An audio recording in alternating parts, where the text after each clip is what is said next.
23일 오전 열린 76회 청주시의 2차 본회의는 국민의힘 소속 청주시의원과 더불어민주당 임정수 의원 등 22명만이 참석한 반쪽짜리 의사결정으로 마무리됐습니다.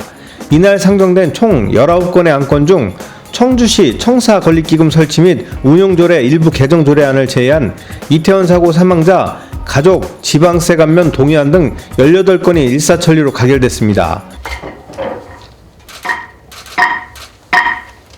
재신임을 받은 김병국 청주시의 의장의 2번에 걸친 출석 요구에도 박안희 민주당 원내대표 등 18명의 의원들이 또다시 등원을 하지 않으면서 민생조례안을 외면한다는 부정적인 목소리가 나오기 시작했습니다. 임 의원은 이날 의사결정에 앞서 신상 발언을 통해 당론과 위반해 옛 청주시청 본관동 철거 예산안 처리에 찬성표를 던졌다고 충북도당에 징계서를 제출한 것까지는 감내할 수 있으나 43개 읍면동에 가족이 운영하는 회사와 관련된 수주 사업이 있는지 자료를 요청한 것은 마치 부정의 여지가 있는 것처럼 매도하는 것으로 아무런 문제가 없을 경우 응당한 책임을 져야 할 것이라고 경고했습니다. 신상 발언을 하고자 이 자리에 서기까지 저는 많이 망설였고 깊은 고뇌의 시간을 가졌습니다. 하지만 선출직 공직자이자 더불어민주당의 당직자이며 의회와 당의 윤리 규범을 준수하는 것을 의정 활동의 소신으로 삼아온 의원으로서 신상에 대해 해명하지 않는 것은 용기 없는 행동이라는 결론을 내렸습니다. 본 의원은 지난 2022년 12월 21일 제75회 청주시의회 임시회 제1차 본회의에 출석하여 청주시청 본관 철거비가 포함된 예산안 표결에 참석하였습니다. 그로 인해 제가 몸담고 있는 더불어민주당 동료의원 19명은 당론을 어겼다는 이유로 본 의원을 징계해달라는 청원서를 충북도당에 제출하였습니다. 현재 본 의원은 징계 청원서에 대한 사유서를 제출한 후 충북도당으로부터 윤리심판을 받을 예정입니다. 지금부터 제가 이 자리에 서게 된 분명한 사유를 말씀드리고자 합니다. 서류 제출 요구는 의원이 시정활동을 살피고 집행부를 견제하기 위한 당연한 권리이자 막중한 의무이기에 명확한 사용 목적과 경과를 명확히 밝혀야 함에도 불구하고 함께 의정활동을 하고 있는 더불어민주당의 모 의원은 제 가족이 운영하고 있는 회사와 저희 사업과 아무 상관도 없는 지인의 사업체에 대하여 청주시 본청 및 산하기관 43개 읍면동의 사업 관련 계약 현황에 대한 서류 제출 요구를 하였습니다. 저희 개인 비리 의혹이나 부정한 의정활동에 대하여 집행부에 서류 제출 요구를 했다면 당연히 수용할 것입니다. 하지만 모 의원의 서류 제출 요구가 과연 의정활동을 위한 것이었는지 아니면 저와 제 가족의 명예를 실추시키는 도구로 사용하려는 불순한 의도를 가진 도감 없는 행동인지 명확한 판단이 필요합니다.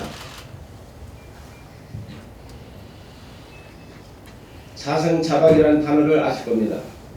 자신이 만든 줄로 제 몸을 스스로 묶는다는 뜻으로 자기가 한 말과 행동에 자신이 구속되어 어려움을 겪는 것을 이루는 아주 잘 알려진 단어입니다.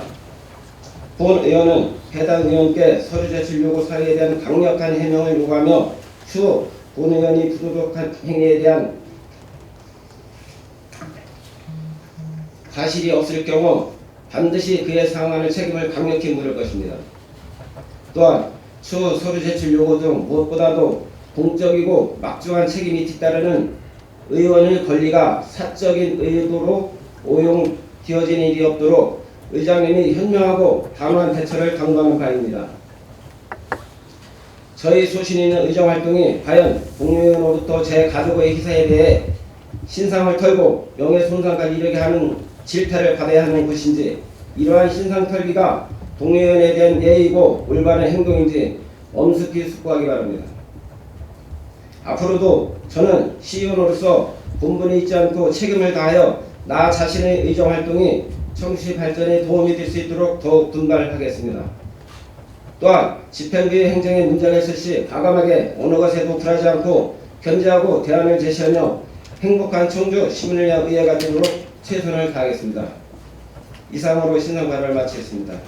이어 5분 자유 발언을 통해 청주시의 환경위원회 홍순철 의원은 임금 인상과 코로나19로 비대면 서비스에서 디지털화로 빠르게 변화되고 있다면서 문화지체 현상을 겪고 있는 고령층과 장애인들을 위한 생활 밀착형 디지털 서비스 제공에 청주시가 관심을 가져달라고 요청했습니다. 이래 여러 분야의 서비스가 비대면 문화와 디지털화로 빠르게 전환되며 디지털 소외계층이 점점 증가하고 있는 상황입니다. 이에 디지털 소외계층의 불편을 해소할 수 있는 점진적 방안이 필요합니다. 복지교육위원회 이화정 의원은 지난해 9월 청주시 지역아동센터연합회와 함께 1000명의 아동들에게 설문조사를 한 결과 가장 많은 41.2%의 아동들이 주말에 엄마 아빠와 가장 가고 싶은 장소로 워터파크를 꿈꿨다면서 청주랜드의 놀이시설 개선과 함께 공공형 실내 물놀이 시설을 청주시가 조속히 설치해 줄 것을 요청하며 1932명의 지역주민 서명서를 제출한다고 밝혔습니다. 지난해 9월 저는 청주시 지역아동센터 연합회와 함께 1000명의 아동들에게 설문조사한 내용입니다. 주말에 엄마 아빠와 가장 가고 싶은 장소 질문에 물놀이 시설이 41.2%로 가장 많이 나타났고 다음으로 놀이동산이 16.8%, 캠핑장이 9.6%로 응답되었습니다. 아이들이 원합니다. 공공형 물놀이 시설 설치를 확인해 주시기 바랍니다. 청주시 아동들이 부모와 주말에 가장 가고 싶은 물놀이 시설과 놀이동산 등을 청주시 정책에 적극적으로 반영해 주시기 바랍니다. 주거 지역을 벗어나지 않고도 놀이 공간에 대한 가족 접근성을 높여야 합니다. 장애, 성별, 나이와 상관없이 가족이 함께 시간을 보낼 수 있도록 공공형으로서 놀이 공간을 제공하는 것이 중요합니다. 아이들이 놀고 싶어도 미세먼지, 황사, 폭염, 추위로 바깥에 나가지 못하는 경우가 정말 많습니다. 외부 환경의 제약 없이 어린이와 보호자가 함께 놀고 쉴 수 있는 공공형 실내 놀이시설 등을 조속히 설치해 줄 것을 요청합니다. 아동의 여가문화 시설 확충은 아동의 발달 권리를 위한 시작입니다. 놀이시설 설치를 촉구해 주신 1932명의 지역주민 서명서도 함께 제출하겠습니다. 이 의원은 청주시 아동 놀이시설 한 곳당 93명이 이용하고 있고 이조차도 사유지인 주택단지나 어린이집과 유치원, 학교, 도시공원 등에 있어 맘대로 이용하지 못하는 한계를 지적했습니다. 도시건설위원회 박봉규 의원은 대성연리 사면붕괴 현장의 옹벽이 사유시설이라 보수가 어렵다고 하는데 인접한 90여 미터 주민 통행로가 있어 지역 주민들이 늘 안전사고에 노출돼 있는 만큼 청주시가 안전사고에 대비해 적극적으로 나서달라고 요청했습니다. 박 의원은 진도 7.8에 강진 피해를 입은 튀르키예의 에르진이라는 도시는 건축물의 내진 설계를 의무화해 건물 붕괴나 단 한 명의 사망자도 발생하지 않았다면서 시민의 안전과 직결된 문제에 공직자 여러분이 보다 적극적인 마음가짐으로 대처해달라고 당부했습니다. 대성연 인근에 발생한 사면 붕괴 현장을 방문하고 이를 해결하기 위해 공분서주하였으나 이렇다 할 성과를 낼 수가 없었습니다. 이유는 간단했습니다. 해당 사면과 옹벽은 사유시설이므로 반에서 해결할 수 있는 근거가 부족하여 지원은 불가하며 자체적으로 보수를 진행해야 한다는 것입니다. 우리 시는 법률에 따라 재난관리기금을 적립하고 운영하고 있습니다.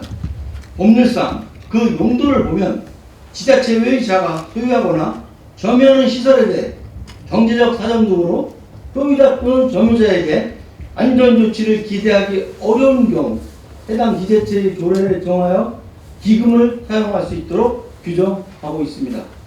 이에 우리 시는 조례를 두어 재예방을 위한 긴급 보수 보강과 그 밖에 시장이 필요하다고 인정하는 사항에 대해 기금을 사용할 수 있도록 규정하고 있으나 사유지라는 문턱을 넘기는 어려웠습니다. 붕괴된 사면은 높이가 약 9m 되며 옹벽 위에 사면을 두고 있는 형태입니다. 옹벽 아래로는 주민들이 이용하는 90m가량의 통행로가 있습니다. 안타깝게도 이곳 역시 사유지입니다.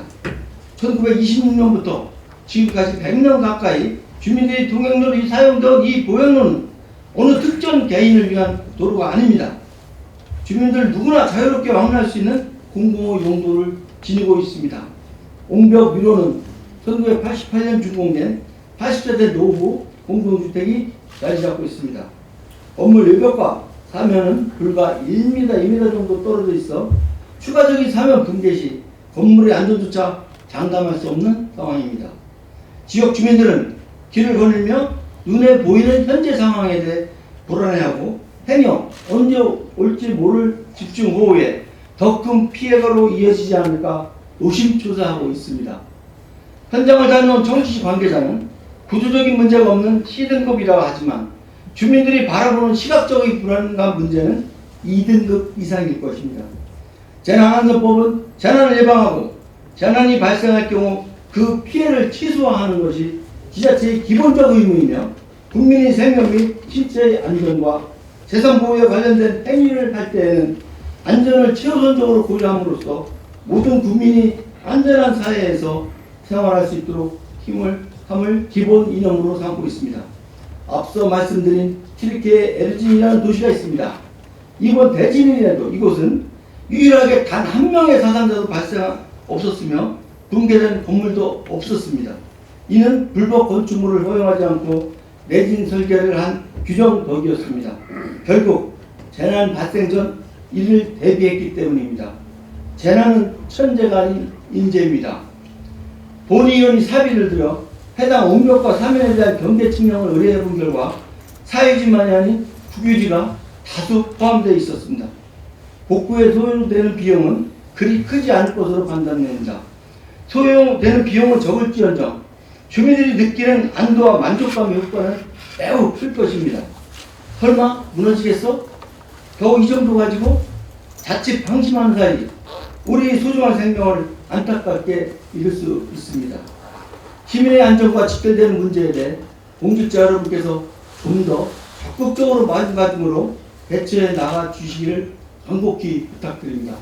한편 청주병원 직원들은 이날 회기가 열리기 전 의회 앞에서 강제 집행을 막아달라는 거리 선전전을 벌였습니다.